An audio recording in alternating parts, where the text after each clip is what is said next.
అధ్యక్ష,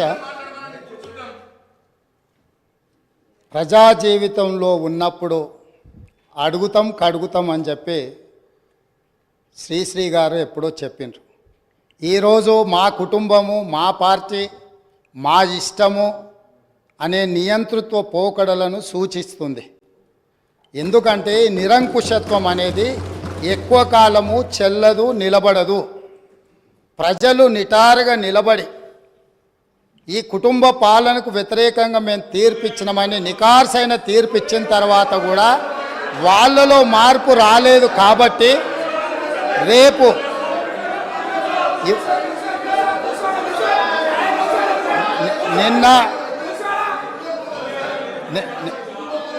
నిన్న ఇక్కడున్న వాళ్ళను అక్కడికి పంపినరు.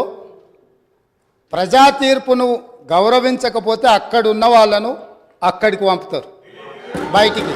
కాబట్టి వాళ్ళ ఇష్టము, వాళ్ళు ఇట్లా ఉండకుంటే మంచిదని నేను అనుకుంటున్నాను. మేము ఇట్లనే ఉంటామంటే వాళ్ళని ఎక్కడికి పంపించాలనో ప్రజలకు తెలుసు. కాబట్టి నాకేం అభ్యంతరం లేదు, ఇది వాళ్ళ పార్టీ ఇష్టం.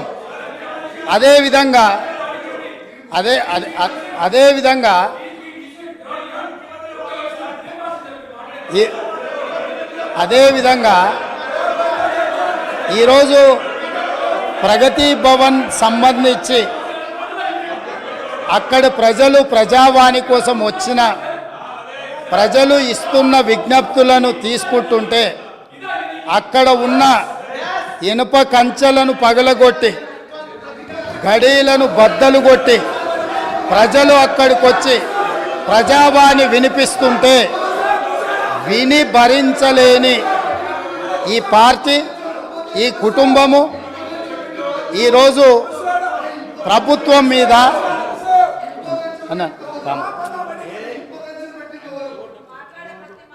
ఈరోజు ఈ ప్రజలు ఇచ్చిన తీర్పును గౌరవించే కాంగ్రెస్ పార్టీ ప్రగతి భవన్ గేట్ల ముందు ఉన్న ఇనుప కంచెలను బద్దలు కొట్టి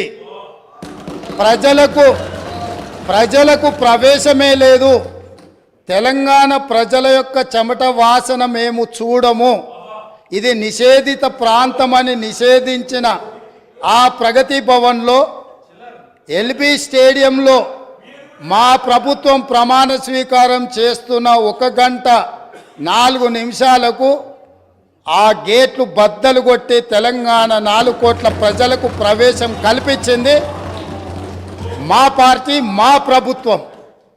మీకు గతాన్ని గుర్తు చేయదలుచుకున్నా.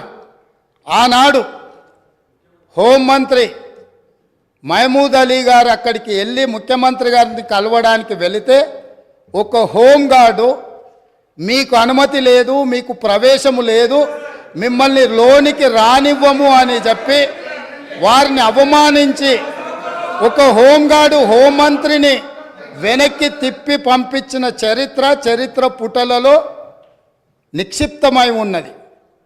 ఆనాటి ఆర్థిక మంత్రి, ఆనాటి వైద్య ఆరోగ్య శాఖ మంత్రి ఈటెల రాజేందర్ గారు ముఖ్యమంత్రిని కలవడానికి అక్కడికి వెళితే అక్కడ ఉన్న పోలీసు సిబ్బంది మీకు ప్రవేశము లేదు, మిమ్మల్ని నిషేధించినము, మీకు అర్హత లేదు, మీకు ఆ స్థాయి లేదు అని చెప్పి ఈటెల రాజేందర్ గారిని ఆ ప్రగతి భవన్లకు ప్రవేశం లేదని తన సహచర మంత్రిని అవమానించి ఆ మంత్రే స్వయంగా కన్నీళ్లు పెట్టి ఈ ఆవేదనను, ఈ దుఃఖాన్ని లోపల అదిమి పెట్టుకున్న విషయాన్ని 4 కోట్ల తెలంగాణ ప్రజలకు వివరించినప్పుడు తెలంగాణ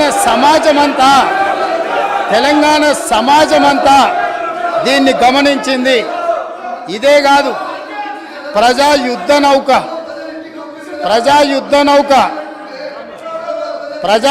నౌక గద్దరన్న 50 సంవత్సరాలు సుదీర్ఘంగా ఈ తెలంగాణ ప్రజల పక్షాన గలం విప్పి గజ్జగట్టి గొంగళేసుకొని తండాలలో, గూడాలలో, మారుమూల పల్లెల్లో ఈ దేశంలోనే 100 కోట్ల ప్రజలను ప్రభావితం చేయగలిగిన గద్దరన్న ఆనాటి ముఖ్యమంత్రి గారిని కలవడానికి ఆ ప్రగతి భవన్ గేట్ల ముందు ఎర్రటెండలో మండుతుంటే అక్కడ గంటల కొద్దీ నిలబడితే ఈ తెలంగాణ యుద్ధ నౌక, ఈ తెలంగాణ పోరాటానికి, ఈ తెలంగాణ ప్రజల యొక్క ఆత్మగౌరవమైన గద్దరన్నకే ప్రవేశం లేని ప్రగతి భవన్ను ఇవాళ బద్దలు కొట్టి నా 4 కోట్ల తెలంగాణ ప్రజలు ఎప్పుడు కావాలన్నా